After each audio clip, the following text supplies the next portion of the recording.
Mais je viens de me souvenir de ma première fois à Charlevoix. Parce que pendant que tu parlais, j'étais comme coudonc, c'est quand la première fois que je suis allé à Charlevoix? Puis je me souvenais pas trop. Puis là, je me suis souvenu. C'était un voyage de ski quand j'étais en secondaire 5, où qu'on allait au Massif. Puis là, tu sais, on partait à une heure ridicule, ces voyages de ski-là. C'était comment, tu sais, OK, parfait, on part à 4h15 là, tu sais, de l'école. C'était comme, ah, tu me niaises, Il faisait encore noir dehors. ah! Fait que j'avais dormi chez mon chum Joe, puis on était partis, sa mère était venue nous reporter à l'école, tu sais, un samedi, genre. Puis là, on part à, tu sais, c'est ça, là, une heure pas possible, là. Tout le monde dans l'autobus, c'est complètement pété. Mais là, 4 heures de route, tu finis par te réveiller. Puis quand tu arrives au Massif, et là, c'était la première fois que je skiais au Massif. C'est assez particulier. Je pense qu'on était arrivé en haut. Là, tu skis au début, puis tu sais pas trop. Puis là, à un certain point, ça descend, puis là, tu vois le fleuve qui s'ouvre devant toi. C'est comme, ah, tu me niaises. C'est incroyable, la vue. Tu sais, toutes les vues à Charlevoix sont bien spéciales, là, bien particulières. Genre, c'était débile. Fait que journée de ski incroyable. Ma meilleure journée de ski jusqu'à ce point-là dans ma vie que de gars de 16 ans. Puis, fait que j'ai eu bien du fun. Puis je m'étais... Tu sais, avec tes amis, tu te perds un peu dans une journée de ski. Tu sais, mes amis étaient partis par là, moi j'étais parti par là. Puis là, à la fin, l'autobus nous ramassait pour nous ramener, tu sais, mettons, à 3 heures de l'après-midi. Puis là, on avait un autre 4 heures de route pour s'en retourner à Saint-Jean. Plus un autre demi-heure pour retourner à la maison à partir de l'école. Oh my God. Mais là, avec mes amis, je n'étais pas là. Puis c'est eux autres qui avaient le joint d'après-ski, tu sais, dans leur poche. Fait que là, j'étais comme, ah, tu sais, je ne fumerai pas mon joint avant l'autobus. Ça, c'est plate. Fait que là, on se rend à l'autobus. OK, parfait, on met notre stock. Là, on est tous dans l'autobus, tu sais, sauf mes chums. Puis là, tu sais, tout le monde me regardait, sont où, genre? J'étais comme, je sais pas, je les ai perdus, tu sais. Et écoute, on a entendu pendant genre 1 heure, genre, ils étaient pas là. Puis là, c'était drôle parce que quand ils finissent par rentrer, tout le monde est un peu en mode, ah, ben, niaise, vous étiez où? Là, tu sais, les yeux rouges, là, sont comme, on est désolé. Ils s'étaient perdus, tu sais, parce qu'au Massif, tu peux soit aller en bas, soit en haut. Tu manques le dernier téléphérique. Tout. Mais journée de ski incroyable, puis ça a commencé une tradition presque annuelle d'aller faire une journée de ski. Ou plus tard, ça a été souvent avec Seb qui fêtait sa fête dans un chalet à Charlevoix. Fait qu'on faisait une journée de ski, 1 ou 2 nuits de chalet. Mais moi aussi, ma première fois à Charlevoix a été particulière, mais pas autant que la tienne. Parce qu'on s'est rencontrés dans ta première fois à Charlevoix. Ah oui. Ce qui était ma 10e journée d'opérateur d'hôtel. C'est assez incroyable. Je peux pas imaginer que vous faisiez 4 heures de route dans une journée pour juste faire du ski. 8 heures, 4 Ah oui, c'est ça. fois 2. My God. Mais c'est souvent ça, les trucs, les clubs de ski, c'est un peu ça, là, tu sais, ils font ça. Mais Charlevoix l'hiver, là, on va y retourner dans quelques semaines.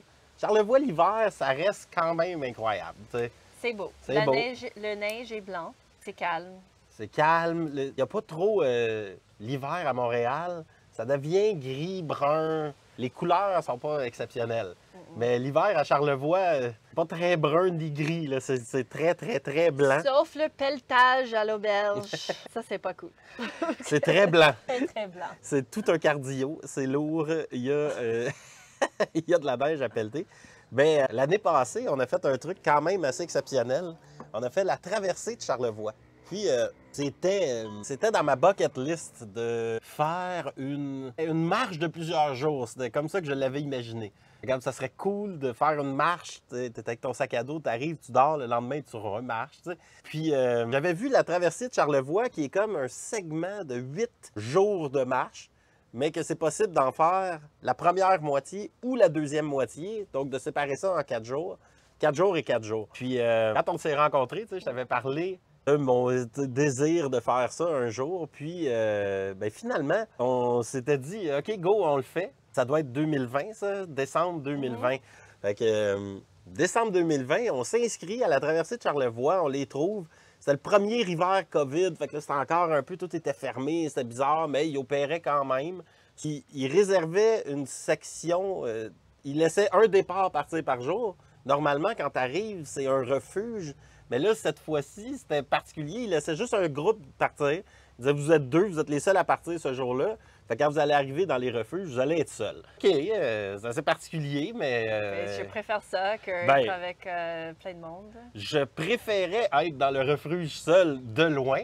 Ouais. Par contre, d'être seul sur les sentiers, puis aucune chance qu'un autre humain puisse te croiser, ça, je trouvais ça assez particulier. Je trouvais que côté sécurité, ça me donnait un petit peu peur, mais finalement, on a décidé de le faire quand même. Mais dans les semaines qui précédaient le départ, là, je me suis mis à aller m'entraîner pour voir, coudonc, il faudrait bien que je marche 4 jours de suite pour voir si je suis capable de marcher 4 jours de suite. T'sais. Puis là, je me mettais du poids sur le dos qui était même pas le quart de ce qu'on allait marcher avec.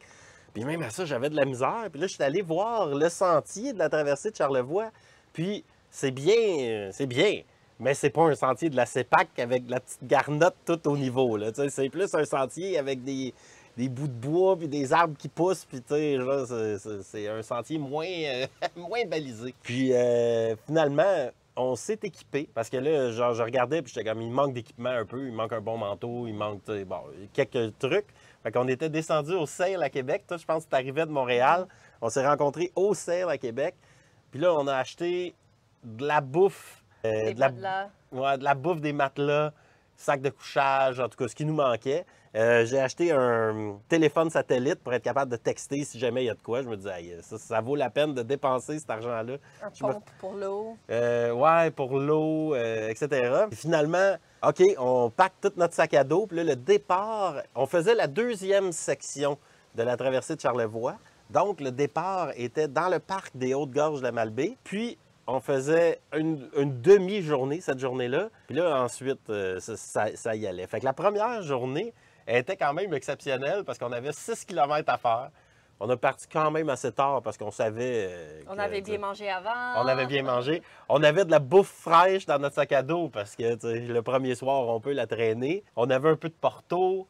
Là, on part à 13 h. Fait qu'on a bien dormi, bu un café. Part à 13 h. C'est M. Théoret puis Cicero était venu nous porter. Puis on se rend, on fait un petit 2 heures de marche. On se rend jusqu'au chalet, le refuge qui était à nous tout seuls. Puis ce refuge-là, c'est leur refuge le plus spectaculaire qui se retrouve à être devant la rivière Malbaie qui fait un genre de coude devant nous. Puis là, ça, c'était le 21 décembre, je me souviens, parce que c'était la journée où Saturne et Jupiter allaient se croiser dans le ciel. Puis c'était un événement astronomique particulier qu'on avait des chances de voir. Finalement, ils étaient nuageux, on n'a rien vu. T'sais.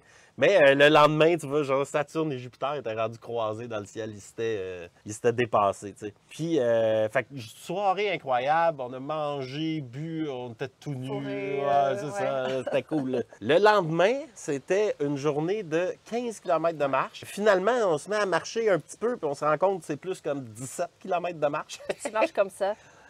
Puis là, c'est ça, on était en flanc de montagne. Là, fait que là, le pied gauche, lui, qui toujours, genre, qui part. Le sac était lourd. On était tout mouillé après, tu sais, vraiment pas si longtemps. Cette journée-là, j'ai trouvé ça plus difficile. Ben, c'était plus un reality check, comme, OK, on est de là-dedans. Like, on est là. On peut pas lâcher. Ouais, exact. Fait qu'on a fait, c'est ça, 16-17 km cette journée-là. À un moment donné, ça s'est retrouvé à être comme faux.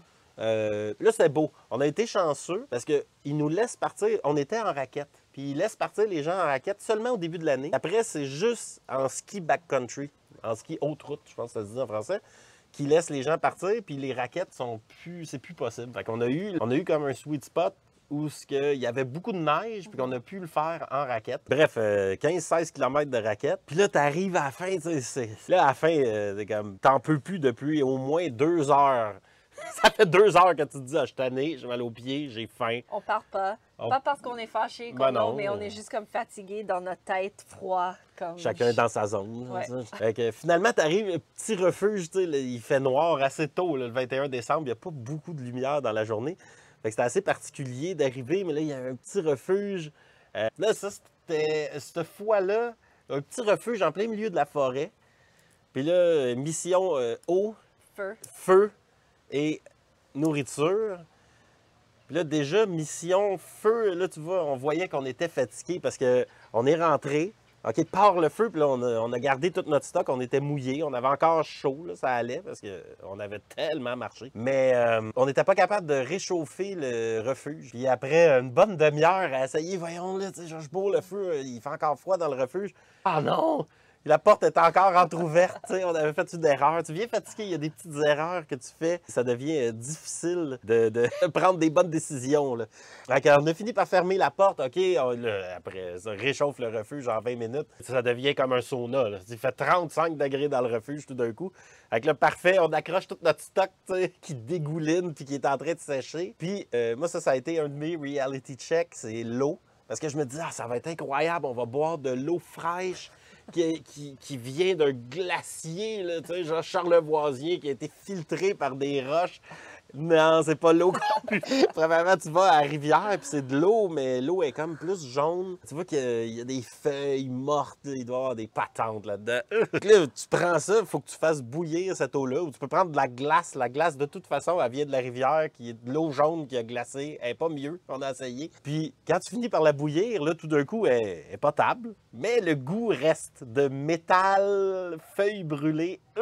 Plus on avait marché 16 km, je pense que j'ai jamais eu soif de même de ma vie. Mais là, tu sais, je buvais, puis à chaque fois, c'était comme ah, une petite pinotte, genre, faut que je reboive. Grosse gorgée d'eau, ah, une petite pinotte pour enlever le goût. Regarde, ça a été quelque chose. Fait que cette nuit-là, je me souviens que aussi, pour ne pas échapper le feu, j'avais mis mon alarme sur ma montre à chaque heure, puis j'ai dormi à côté du foyer avec une pile de bûches pour garder ma blonde au chaud. Fait que là, à chaque heure, ouvre le feu, mets 2 bûches, ferme, me rendors comme un petit chien, comme Pétrouque à côté du feu. Ça, je me souviens que j'étais un peu fatigué, j'avais mal au dos sur mon petit matelas, on avait eu de la misère à réchauffer, on se parlait pas trop. Je me disais, ouais, là, quand même, on s'est embarqué dans quelque chose. Se réveille le lendemain, puis là, t'es comme, oh my God, il faut marcher 20 km. Là, c'est le moment où je dis, ah, depuis le plus longtemps, de mon plus vieux souvenir, on dirait que je marche, puis je vois pas le bout, là, parce qu'on marche 20 km, puis c'est même pas la fin. Mais bon, cette journée-là a quand même mieux été. T'sais, on a marché, on y était tôt, on s'est levé, on est parti. Tranquillement, tes jambes se musclent, on dirait que ton cerveau s'adapte à la tâche. Et le sac devient de plus en plus léger. C'est comme on mangeait de la nourriture, c'est comme, OK, là, il y avait des batteries, on a laissé des choses qu'on avait apportées de trop, mais plus ça allait, plus on pouvait voir qu'on n'en aurait pas besoin.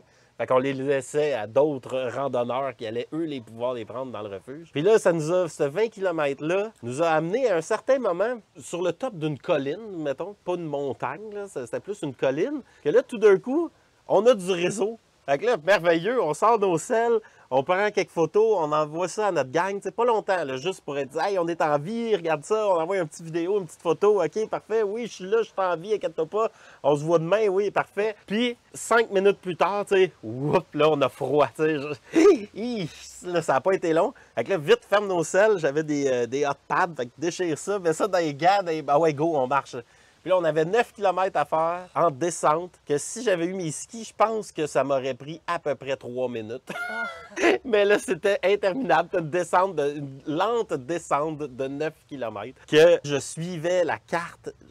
À chaque seconde, à peu près, je regardais pour être sûr de ne pas me tromper parce que je voulais pas faire un pas de plus que les pas minimales que j'étais obligé de faire pour me rendre jusqu'au refuge. Mais quand on est arrivé au refuge, on avait une gang qui était Seb et Valou qui allaient partir. Eux, ils faisaient une randonnée, ils allaient nous rejoindre au dernier refuge, puis ils faisaient la dernière journée avec nous.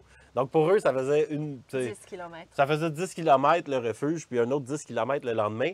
Donc quand on est arrivé au refuge, là, c'était cool parce que premièrement, on était 4. Ils se sont occupés de nous, ils nous ont cuisiné. Il y avait de la bouffe fraîche, il y avait de la bonne eau, il y avait de la bière, il y avait du vin. Il y avait de la drogue, il y avait tout ce qu'il fallait. J'ai pas été capable de prendre grand-chose. Après le spaghetti, je tomberais de bord endormi à 6h45. Moi, je m'en souviens, ça, moi et toi, on était morts. Puis eux, ils étaient full énergie. Comme, oui. Ouais, on fait les mushrooms ce soir. Puis comme courir tout nu dehors, fourré en haut. Puis moi et Gab, on était juste comme... Oh my God! Eux étaient énervés comme nous dans le premier refuge. Je peux comprendre. La première nuit dans le refuge est vraiment plus...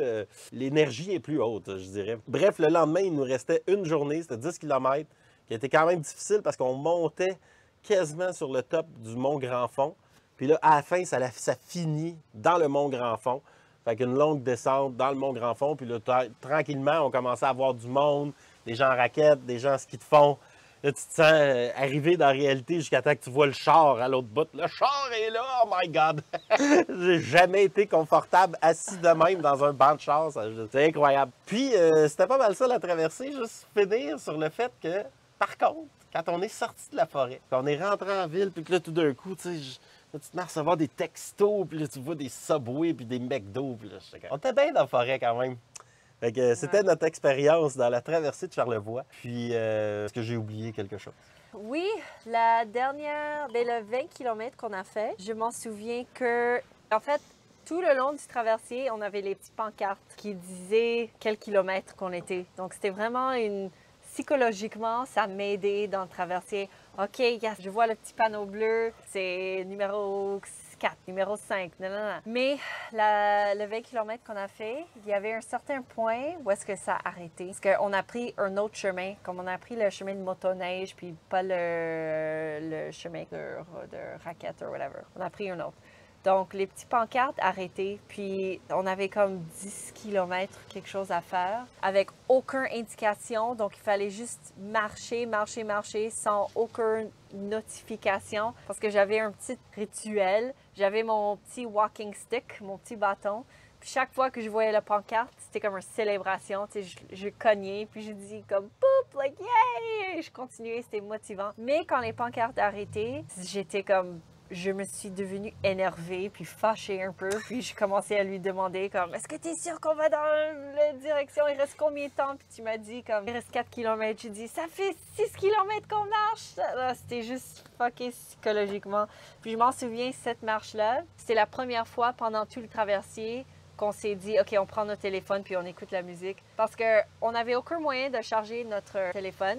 Donc, on était très, très prudent avec la consommation de notre batterie. Donc, s'il fallait vraiment l'utiliser, on l'utiliserait. Mais la plupart du temps, mon cell était éteint.